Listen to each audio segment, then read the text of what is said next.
자, 5학년 2학기 사회수업 시작하겠습니다. 오늘 배울 내용 교과서 133쪽에서 136쪽까지고요. 자, 세 번째 주제입니다. 대한민국 정부의 수립과 6.25 전쟁. 첫 번째 시간으로 오늘은 우리나라의 8.15 광복 과정을 알아보도록 하겠습니다. 2차 세계대전이 막바지에 다다르고 있을 무렵인 1943년 11월 이집트의 카이로에서는 미국, 영국, 중국 세 나라의 정상이 모여서 전쟁 이후에 어떻게 처리를 할 것인가 하는 회담을 가지게 됩니다. 회담 직후에 이들은 회담 결과를 발표하는 일명 카이로 선언이라고 하는 것을 하게 되는데요.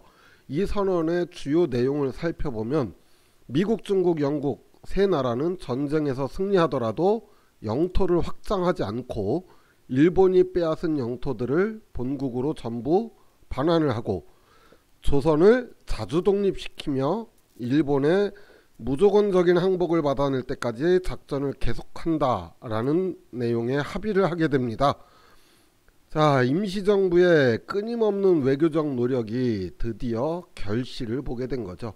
그리고 이렇게 된 데에는 임시정부의 한국 광복군이 2차 세계대전 당시 연합군과 함께 여러 작전들을 수행을 하게 돼요.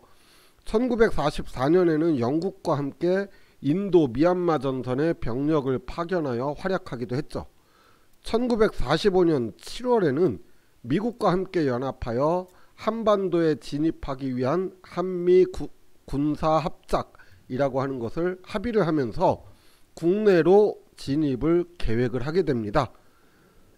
자, 그런데 1945년 7월 독일의 포츠담에서는 미국, 영국, 중국, 소련 대표가 모여서 회담을 하게 됩니다. 그리고 역시 포츠담 선언문이라고 하는 것을 발표를 하게 되는데요. 이 선언에서 소련은 서명을 거부를 합니다. 선언문의 내용을 살펴보면은 카이로 선언 때 했던 모든 조항을 즉시 이행을 하고 일본에 대해서 항복을 하지 않으면은 엄청난 결과를 맞게 될 것이다 라고 하면서 일본에게 항복을 권유하는 내용이 있었습니다. 자, 그런데 연합군의 이러한 항복 권유에도 일본이 받아들이질 않자 1945년 8월 6일과 9일 두 차례에 걸쳐서 미국은 일본의 히로시마와 나가사키에 두 발의 원자폭탄을 투하를 하게 됩니다. 미국과의 연합작전으로 국내 진입을 준비하던 임시정부로서는 한편으로는 이 소식이 반갑기도 하였지만 미국의 일방적 공격에 의한 독립이 될 것을 걱정하기도 하였죠.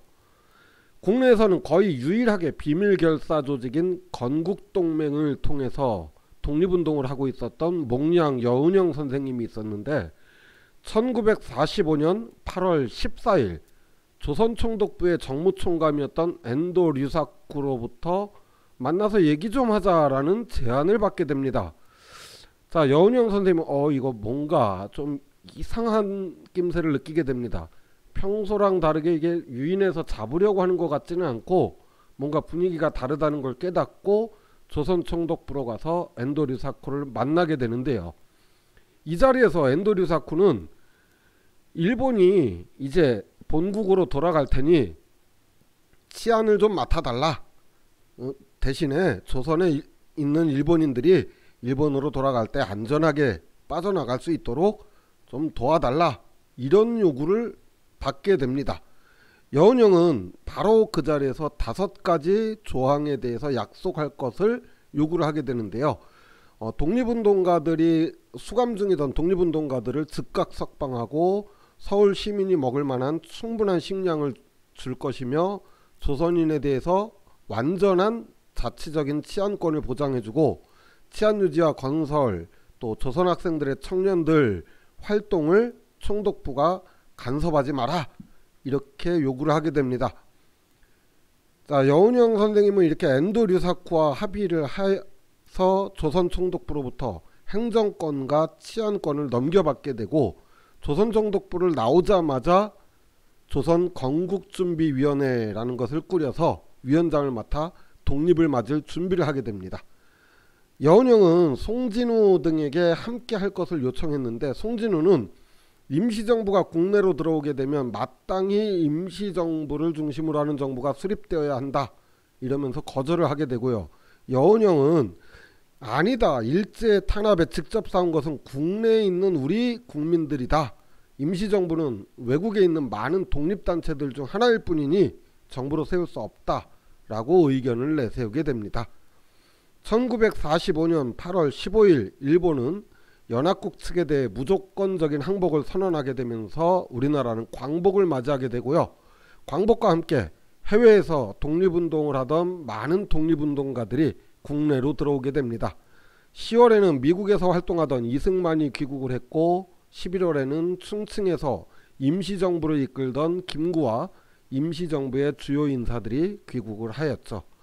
자, 이렇게 해서 오늘은 우리나라가 광복을 맞이하게 된 과정들을 간단하게 살펴봤습니다. 다시 정리하면 카이로 회담, 미국, 영국, 중국입니다. 이 카이로 회담에서 연합국들은 조선의 자주독립을 약속을 하게 되고요. 또 포츠담 회담에서는 이 카이로 회담을 이행할 것을 결의를 하면서 일본의 항복을 권고하게 됩니다. 임시정부의 한국 광복군은 2차 세계대전 당시에 연합국과 함께 다양한 전선에서 활약을 했었고요. 일본이 항복을 거부하자 1945년 8월 9일 미국은 원자폭탄을 히로시마와 나가사키에 투하를 하게 되고 8월 15일 일본이 연합국에 항복을 하면서 우리나라는 광복을 맞이하게 됩니다. 자, 그런데 이 광복의 기쁨도 잠시 우리나라는 곧 남북으로 분단이 되게 되는데요. 다음 시간에는 우리나라가 분단이 되게 된 과정에 대해서 좀 알아보도록 하겠습니다. 오늘 수업 여기서 마칠게요. 수고하셨습니다. 안녕.